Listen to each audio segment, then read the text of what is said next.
So, a little over 2 months ago, I decided to delete social media and take some time to boss up my life.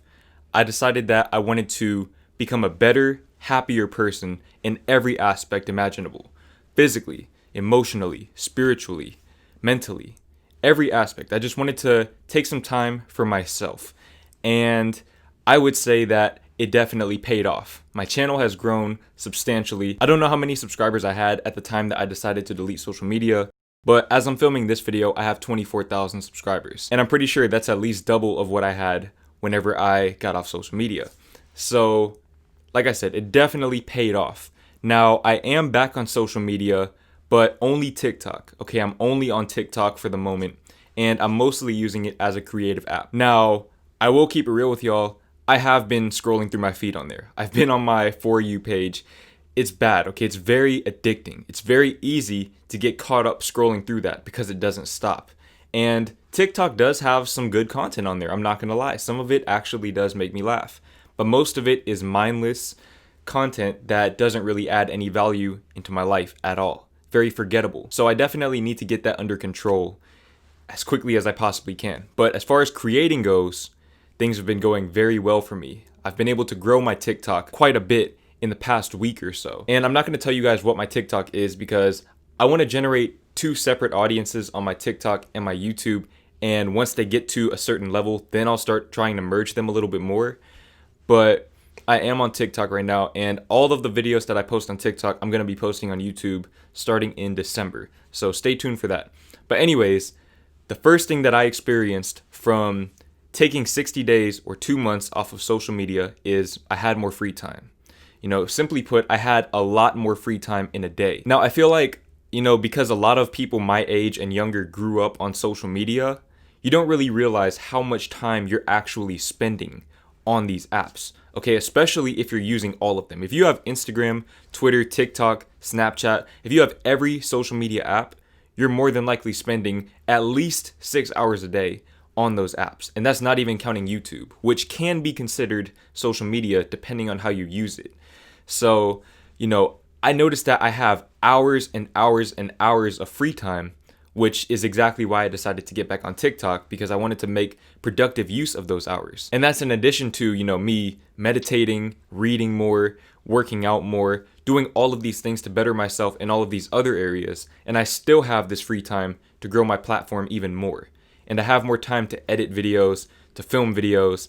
I just have more free time to do the things that I love to do on a day-to-day basis. And I would say that this right here is probably the most substantial benefit for me personally that I've noticed from my social media detox. I feel like this is something that anybody can benefit from just because time is the most valuable resource. At the end of the day, you can't get time back. That's the one thing that you can't get back. Every moment that you spend scrolling through your feed, looking at things that you're not even going to remember the next day, those are moments wasted. Those are moments that you will never get back. So having that free time allows you to invest your time into activities that will build you up, make you a better, happier person overall. Now, like I said, because I have more time, I'm able to be more productive. These 6 videos a week that I'm posting, they're easy. Like, YouTube is easy at this point. And, lately I've been expanding my content. I've been doing more spoken words, I've been doing vlogs, things like that, instead of just, talking to the camera all the time. And I feel like the only reason why I've been able to do that is because I'm off social media and I have the extra time to put in the extra thought to do those things. Being able to construct a good video, it's a lot more difficult than most people give creators credit for. So just having that extra time to be more productive in terms of creating content and in terms of bettering myself, reading more. I've been able to read every day. I've been able to do a lot of extra things with that extra time.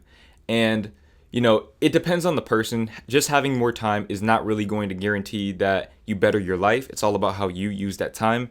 And that's where discipline comes in, which I have made a video about that in the past. But moving on from that, because I've been more productive, like I said, my YouTube channel has grown a lot.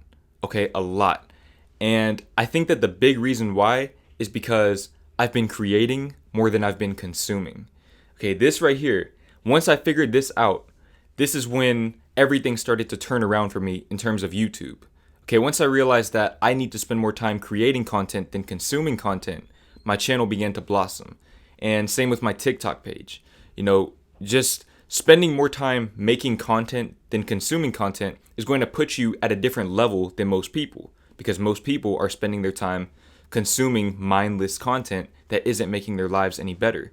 So if you dedicate your time to producing content that will make people's lives better, you're going to stand out. You're going to stand out naturally because, for one, you're producing valuable content that's actually, well thought out, because you have the extra time to think through, the content that you're making. And on top of that, you're going to have more time to produce a higher quantity of this high quality content. The next thing that deleting social media has done for me is it's forced me to get out of the house more.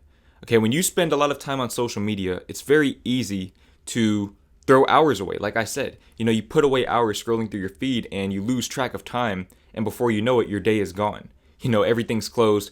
There's nothing to do now. Now you're just stuck in the house, bored, regretting everything that you've done that day. If you're not on social media, what you're going to find is you're going to get bored. You're going to get bored, especially if you grew up with social media like me. You're going to get bored and you're going to want to leave the house and go do different things. Whatever that may be, whatever you like to do. Maybe you like going shopping. Maybe you like going out to eat, whatever it may be, but you're going to go out more. You're going to leave the house more just because there's literally nothing else to do. So, just like everything else, it's all about how you allocate this free time that you have. Okay, because like I said, your time's very valuable. But, if you don't use this time correctly, then you're really not going to experience any type of benefits from deleting social media, because you're just replacing one toxic habit with another one. The next thing that I've noticed from being off of social media for 60 days is I've become much more secure within myself. I'm way less insecure than I used to be. Now, I feel like social media, it kind of forces you to be insecure in the sense that you're looking for likes. You're looking for likes. When you post something, you are looking for likes and views. Otherwise, why would you post it? What's the point of posting something if you're not looking for those things? If you just like the picture, you'll just keep it in your camera roll and look at it when you want to.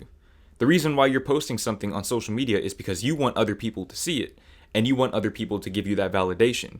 And, not everyone is the same in terms of the level of desire for validation, but that desire is there, and it's inherent in social media in the way that it's structured. And don't get it twisted. These social media companies know this. Okay, they know this, and that's why they design their apps the way that they do, to keep you addicted, to keep you in that cycle.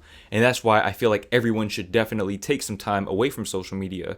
If you're feeling insecure, if you're struggling with confidence, you need to take these breaks to kind of find yourself. When you're not consuming all of this content all the time, you're going to find that you'll just find more of yourself. You're going to spend more time alone. You're going to spend more time creating and just being you, as opposed to living your life with the pressure of impressing other people and seeking that validation from other people. Another thing that I've noticed from being off of social media for 2 months is I'm much more in the moment. I live my life in the moment. When I was on Instagram, for example, I was always thinking in terms of, where am I going to get this next picture? I need to produce some type of content for these people. And because of that, I wasn't really living my life moment to moment. I wasn't really enjoying the moment. I was living for the content instead, which, as a content creator, to an extent, this is my job. I do need to produce content for people. But when it gets to the point that, you're taking a trip with your family and all you're thinking about is the pictures that you can get from that trip, that's a problem. Okay, that's a problem. That is extremely toxic. And it's almost cringeworthy for me to even say that out loud. But it is what it is. I noticed that within myself, and that was pretty much the deciding factor for when I decided to quit social media. Another thing that I've noticed from deleting social media is that I think more for myself. I think that this is especially linked to deleting Twitter in particular. Twitter is one of the most toxic apps out there, if not the most toxic app out there. Simply put, it's very toxic. There's a lot of miserable people on there who try to drag people down with them, with their misery. They just put out this negative energy for absolutely no reason. And there's a lot of groupthink on there. This is a very big generalization, but a lot of people on there do not know how to respect other people's opinions, and they don't know how to agree to disagree. Okay, a lot of them are very close-minded individuals. And when you surround yourself with those close-minded individuals by spending all of your time on these apps, what ends up happening is, because you're seeking that validation subconsciously, your subconscious mind is being influenced by the way that they structure these apps. So now you're seeking this validation. You're going to fall victim to that group think. You're going to fall in line with what the masses are thinking. And it's going to kill your motivation. You're going to become like everyone else who's miserable. So me getting off of Twitter has definitely helped me blossom in terms of respecting other people's opinions, agreeing to disagree, and just being myself, having my own opinion, which is a big part of the reason why you guys watch me. It's because I'm unique. I have my own separate opinion from everyone else.